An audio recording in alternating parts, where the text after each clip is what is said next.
Right, so we're going this telescope. I think it's still a working telescope. I'm going to be able to talk on it in a minute. It's a whispering thing. So one stands there, and you can hear each other. Come on in, Willie.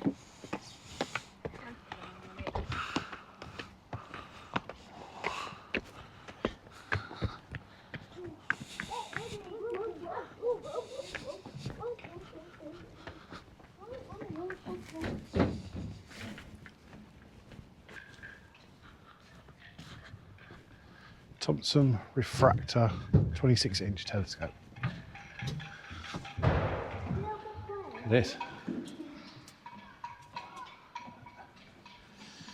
And this is still, I think, a working telescope.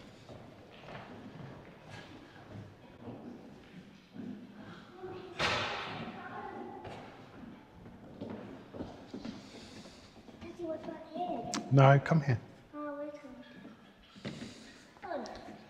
This was originally at Greenwich. Bought here in the 1950s.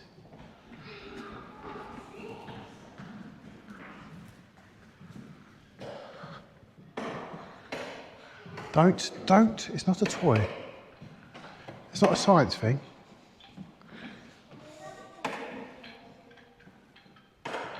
Right.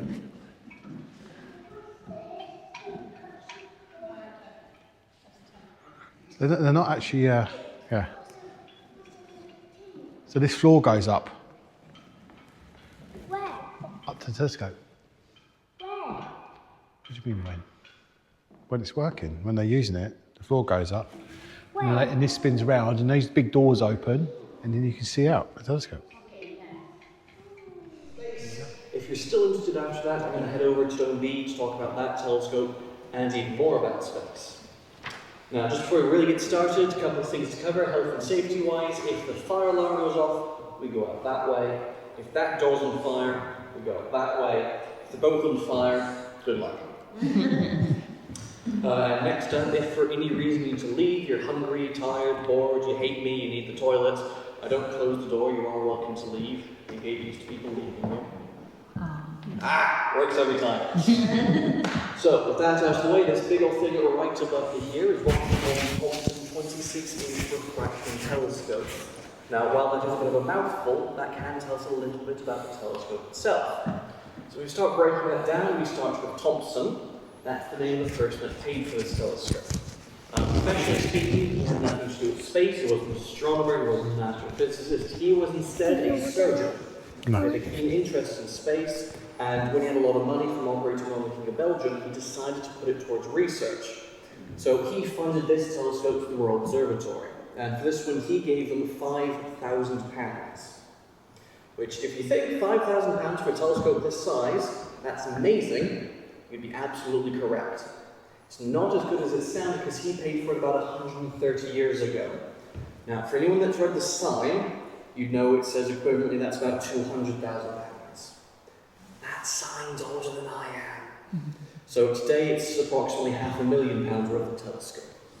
Now, despite spending so much money on it, the funny thing is, he never looked through it. Because it was for research and on his own personal use. Now, he didn't stop there. Over in Dome A, at the same time, he funds a second telescope at their behest. He gave an additional £500 to cover that one in addition to this one. And once again, he never looked through it. So, next first thing, 26 inches, it tells us how big our telescope is. With telescopes, we don't often measure them by how long they are. We often measure them by how wide they are. In terms of space, how much light we collect is often a much more useful metric for us. This dish right here is 26 inches across, or in diameter if you'd rather. And for anyone in the room that doesn't speak US customer units, that's about 66 centimeters for y'all. Just if that's a bit easier. There's not really any more you can say about that. So the final part then, refracting, tells us how this telescope works. And very simply put, that means there's a lens in it. That lens sits towards the far end. It's 26 inches across, thicker in the middle, and thinner at the edges. Now, I'm going to have to at this point remember I'm not doing this to a class of year 5s. You get into the habits with that. I won't ask you where else we can find lenses. I'm sure you can name quite a few. But the point is, a telescope like this is essentially a larger version of the human eye. You see, your eyes contain lenses. That's how you see things. Light enters your eyes, goes through the lens, onto your optic nerve, and into your brain. And your brain then goes, ooh, things. Now, the telescope, as I said, is a bigger version of that. The lens collects the light, funnels all that light into the eyepiece, then your eye, lens, optic nerve, brain, and your brain goes, ooh, space. Except the problem is you're in Britain, so more often you're going, oh, it's cloudy again. But I do have a demonstration of how it works if anyone would like to see it. Yes? Yeah. So, can I get a volunteer, please? Don't all jump up at once. Okay. Yes, you just want to get this over and done with. You stand the doorway for me, please. So, if you want to look at space, we tend to look at things like stars, planets, galaxies. Do you want to be a star today? You want to be a star today? Yeah. Cool, you're a star. Congratulations.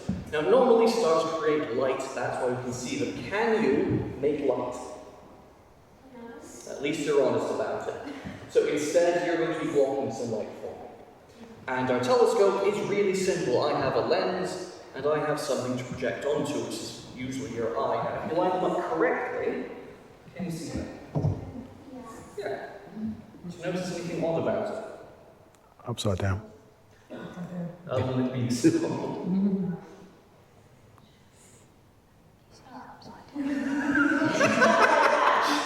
Yes, it is indeed upside down. Now, there is a very good reason for it being upside down, and actually I'm holding it in my right hand. The lens itself is what's causing this. See, as light passes through a lens, it will change direction. That's called refraction. That's why it's a refracting telescope. You kind of need to name things a little less obviously sometimes. There you are. It's you. You can wave if you want. Thank you very much. So, in case of our lens, thicker in the middle, thinner at the edges, that means any light coming in the top starts heading down, and any light coming at the bottom starts heading up. That flips the whole thing upside down. So anything you see through this telescope will be Upside down. So if you'd like your image the right way up, you have two options. So three if you don't mind standing on your head. Option number one is to add a second lens. It will refract the light once again, showing it the right way up for you. You tend to not want to do that though. By adding more glass instead of optics, you can start messing with your image. One of the problems we encounter with lenses is called chromatic aberration. It's the fancy way of saying you get a lovely rainbow at the edge of everything. With two lenses, you'll literally be magnifying that effect. And the other is what we call spherical aberration. If the lens isn't quite the right shape, it starts warping and distorting your image. And again, with a second lens, you introduce a second source of that. So you want to try to avoid it where possible. Now your other option, other than going over space and saying, can you be upside down, please, is to do something a little bit cheating. Now, step one, you take a photograph. Step two is really complicated. Are you ready? You turn it upside down. Okay, maybe not that complicated. But this here is a picture this telescope took. It spent most of its life being used as a camera. So the thing about space is, as an astronomer, you are doing science. One of the essential things about science is having evidence for anything you're saying. Prior to photography, your evidence was drawing. It's very nice. You're getting a pretty picture at the end. The trouble is, if you're rubbish at drawing, you're a rubbish astronomer. And even then, you can't actually measure what you're drawing because it might not be fully accurate. Photography changed that. Photography gave you an absolute that you could measure off. So, being 130 years old, this one used black and white photography. Straight from a telescope, you got this. For anyone that doesn't know too much about black and white photography, this is called a photonegative. The colours are the opposite way around that you'd expect. That's because it would have made a square piece of glass, coated in chemical, and wrapped to light. They'd leave it in the telescope, and they'd leave it there for a while. This picture took them an hour and a half to take. It was not fast. What the light does as it hits the chemical is it effectively burns the image there. If the astronomer wanted, after taking the photograph, they could then do a bit more work in the photography lab and get their actual picture. Now, one of the interesting things is apparently the work that they were doing with this telescope, the astronomers preferred working with the negative. They found it easier to see black dots on a white background compared to white dots on a black background. That's your fun telescope fact today. Next up, I will still ask this one as a question. How many telescopes do we have in this room?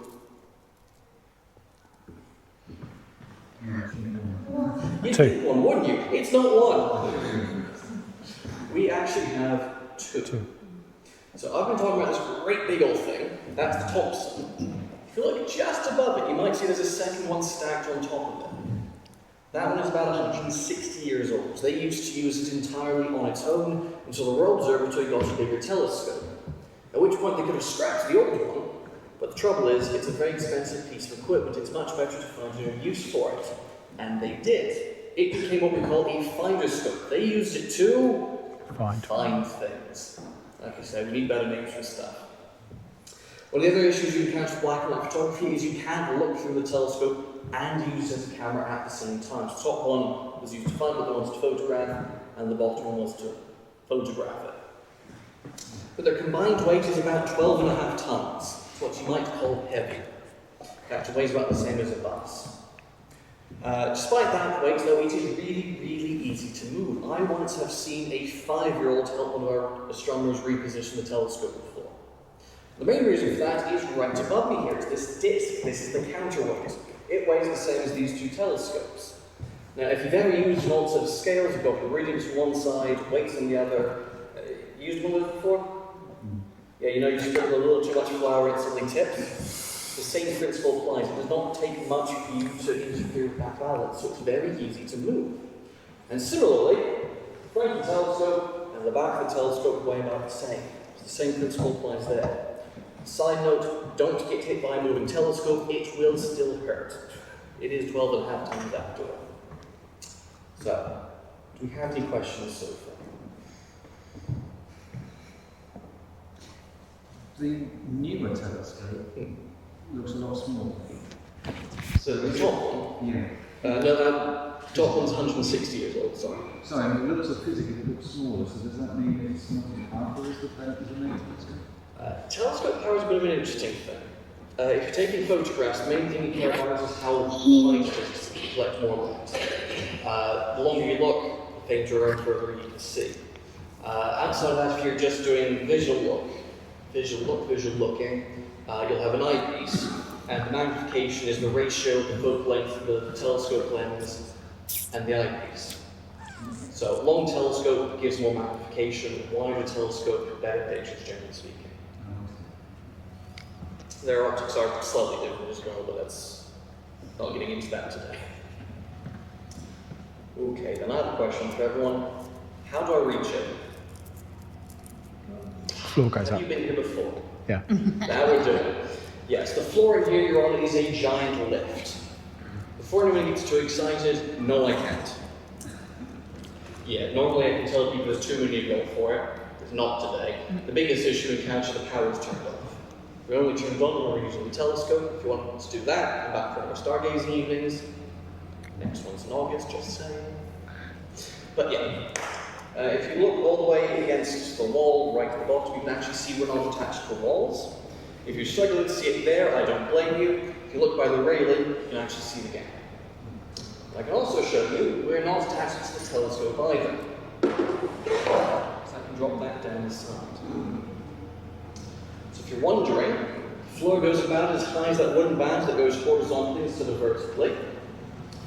And because the floor moves, there are a couple of interesting quirks.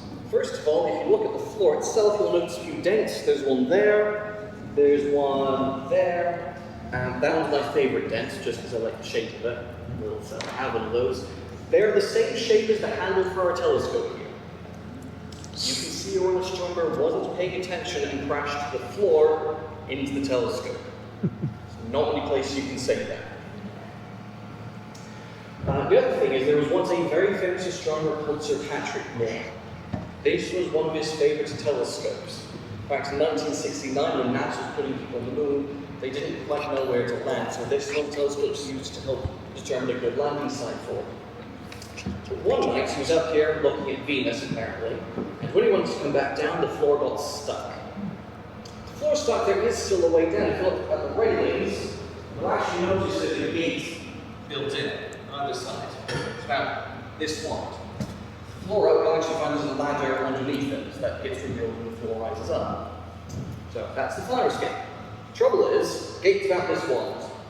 Patrick Moore, about this wide. He could not fit through the gap. So in order to get it back down again, they had to phone someone, wake them up, get them over here, find the problem, and fix the problem. It took them so long to do all that, they apparently had to pass food up for him while he waited. Yeah, that's why we don't use the floor when we're not using the telescope. But if we took the floor up right now and you tried looking through it, what do you think you'd be seeing? Right now? Not a lot. Yeah. So there's a few things in the way. First one, which I wouldn't expect anyone to necessarily realise, we've got the lens cover on. If we took that off, we had a lovely up-close view of the roof. So the roof can do a couple of things, first of which it can open. Would you like me to open the roof for y'all today? Yeah. Yes? Please. Ah, okay. So I can push a button, and it opens up. Just checking, it's not meant to rain today, is it?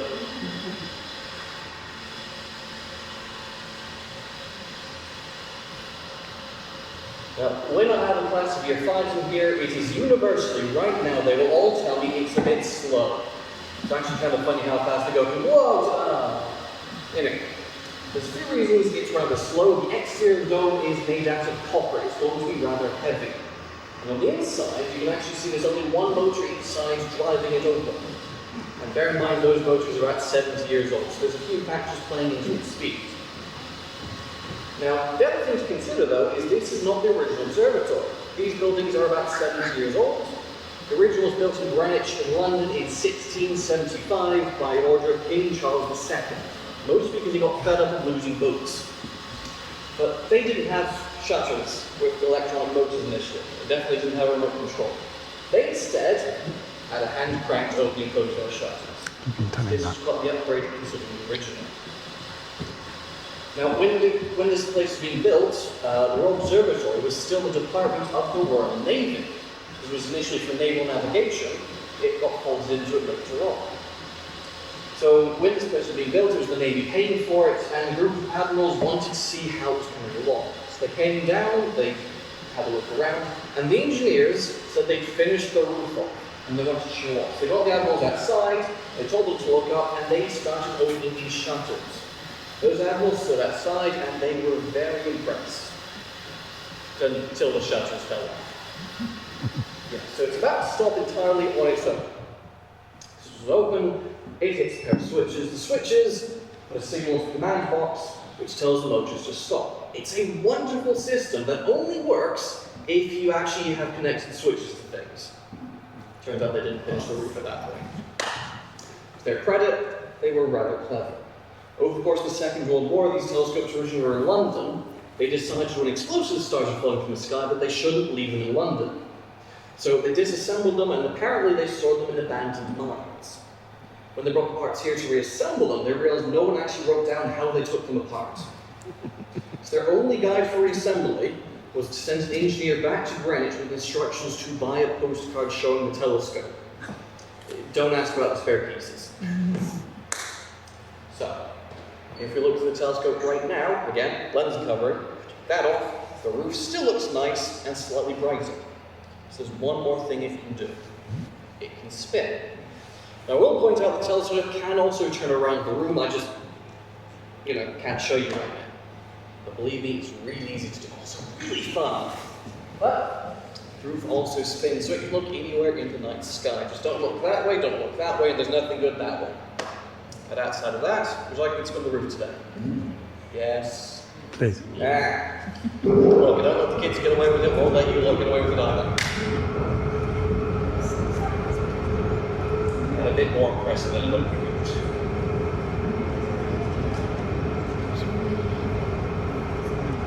You can hear that. Huh? You can hear it's heavy. Yeah.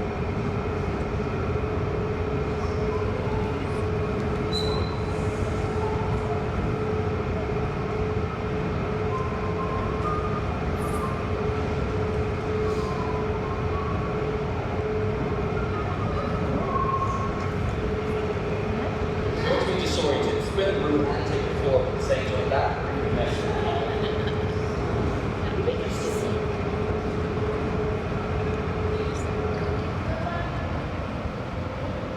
I mean, it helps everything. So, if you try looking now with the lens covering off, you still wouldn't see much. Welcome to Britain, your weather is depressing. In the daytime, there's not particularly much to see anyway. There is one star you can see, which I would recommend against looking at. It's not good for your eyes. And it's especially really bad for your eyes if you look at it through a telescope not designed for it. That is one of the fastest ways to blind yourself. It would physically burn the backs of your eyes out. Good news though, you don't have pain receptors back there. You wouldn't feel a thing. Yeah, don't do it. We've got one of our volunteer astronomers. There's a friend who wants to use his telescope to look at the sun. So he grabbed a piece of glass from welding goggles and had the bright idea to put it at this end of the telescope, you know, where all that light's nice and focused. Have you ever seen a movie where someone burns ants with a magnifying glass? Yeah, that, but instead of ants, it's a piece of glass. And instead of dying ants, you have the glass cracking before you can look. Good news, didn't go blind.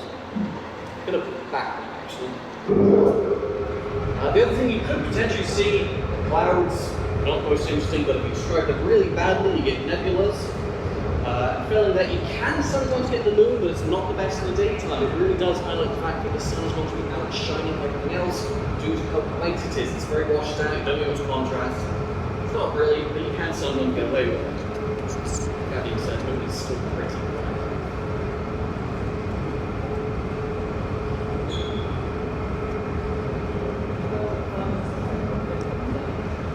Just have a pulse check for a second. There's only one point of power connects between the bottom of the dome and the top of the dome. And when I stop it, it keeps traveling. So it's the trick of knowing exactly where to stop it, where to line up.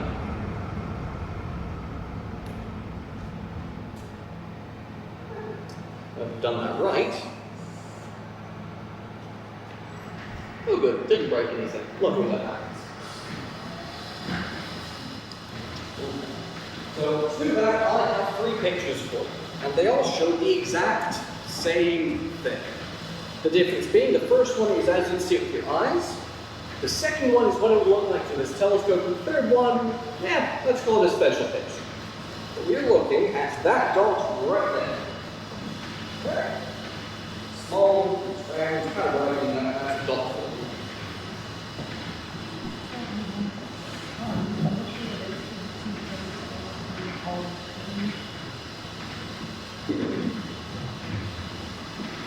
Looks like Venus. The Venus?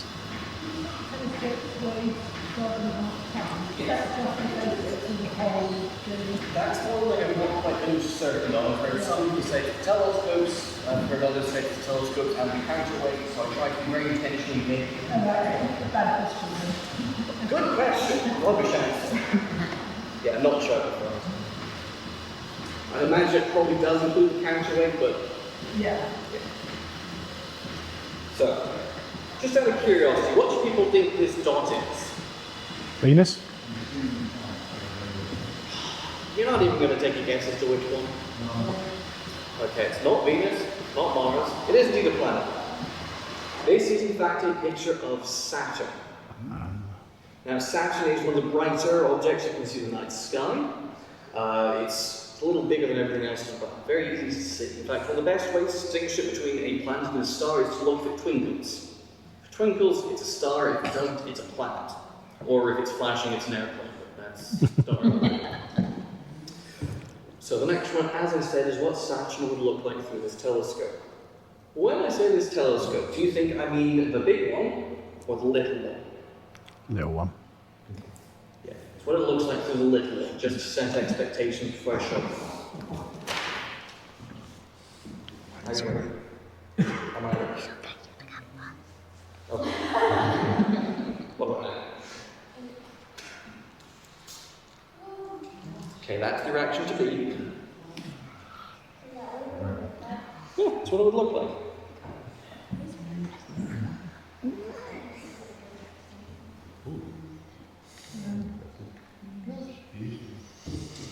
Now I will point out out, it wasn't actually taken with this telescope, it was taken through something very similar to this telescope. If you looked with your eyes, there would be two big differences. First big difference is it would be about this big. What's You that still see this planet? level of detail, you see the different colour bands, you see the rings, you see the division of the rings. The second difference with this is you'd actually see some of Saturn's moons. This telescope has a bit of a wider field of view, but it gives you an idea of the right level of detail you'd expect. Now, just because I have a bit of time, would you like a fun fact about Saturn? I'm going to start from that side just because I can.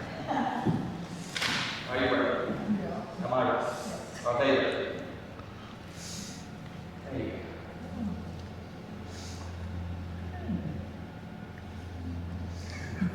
It's always interesting seeing the reactions to this one.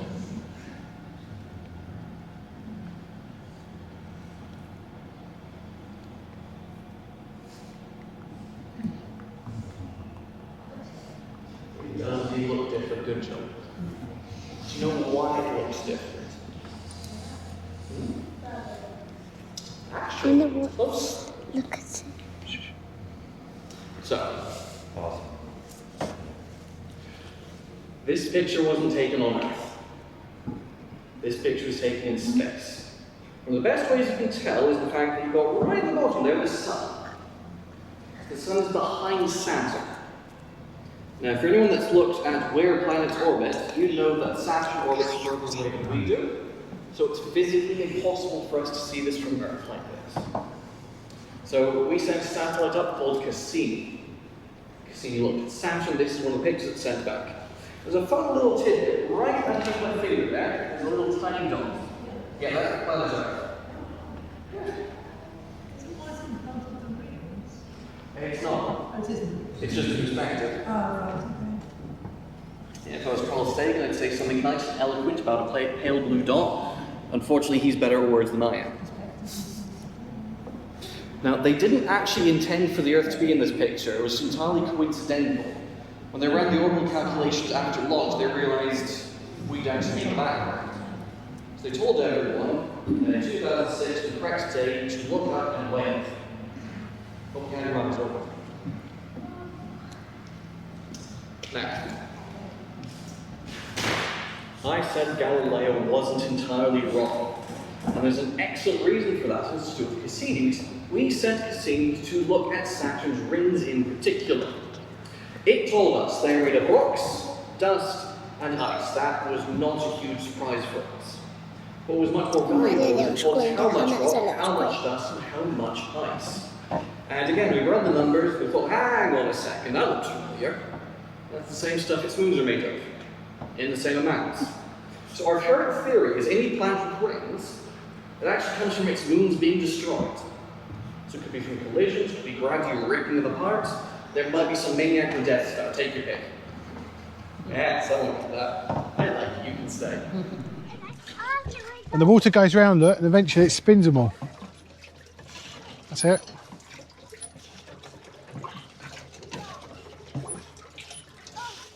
Keep going. Don't make the water come out. And it's got to come around here where we're at. You've got to spin this one. Go, you need more water where we're at. Get going.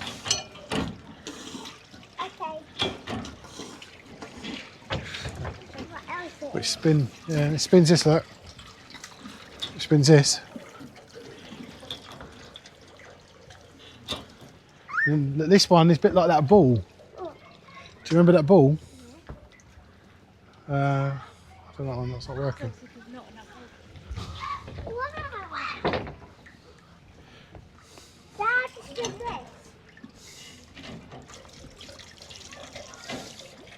I don't think it's working. It's not working.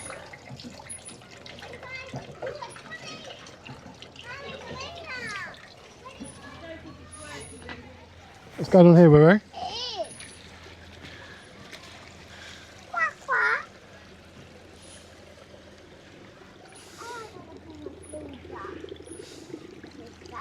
Look, you can open the dams, Willow.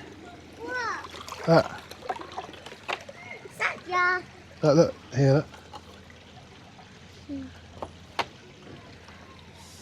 here, look, watch, watch. Woo, look. Mummy, look, come over here. I love the smell of the water. Yeah, Is that wrong? yeah, freak. Quack, quack, quack. Quack, quack. Look, if you dam this off, we'll go. Yeah. Daddy, look.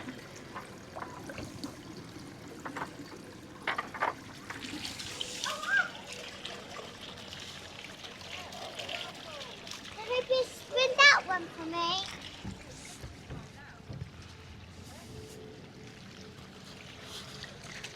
Spin it. Like that.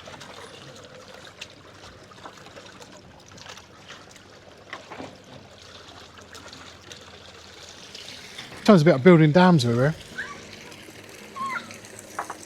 You build a dam, stop the water flowing. Hey, we the brain down. Doesn't seem to want to do. Oh, yeah, I think. Mama's duck, Mama duck, Mama duck. There you go. Like that, we were. I don't want Mama duck. Oh, The built water builds up, and eventually it will come up here. You spin that. It's not working so well.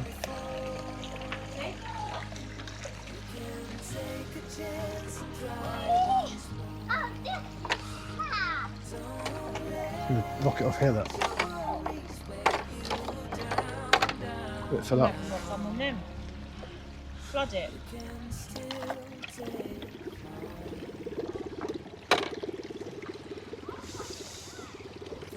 Why is this one not spinning? Why's that going the wrong way? Don't know.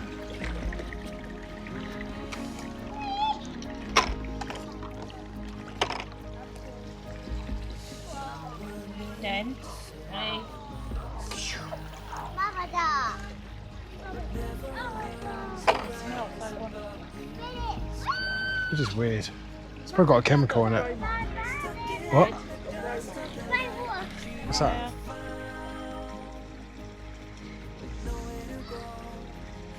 Alright. Pull it, will we? Go. Watch.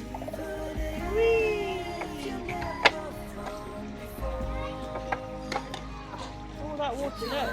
It's all going down now, look. That one over by Daddy as well, look. What? The one over by If Daddy. you pull this one.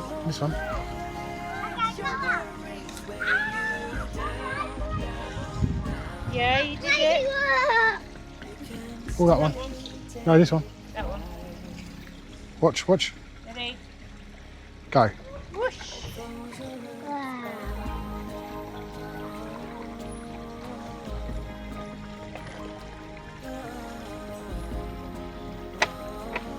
Look at that, my little Mama duck. Little duck. There's a little duck. There's a little duck. That one in. Little duck. Little duck needs to fly. Ah, well, if you do it like this, you could go like that and like that. Still got nowhere to go. Right. But when you open that end, Don't let your worries weigh you down.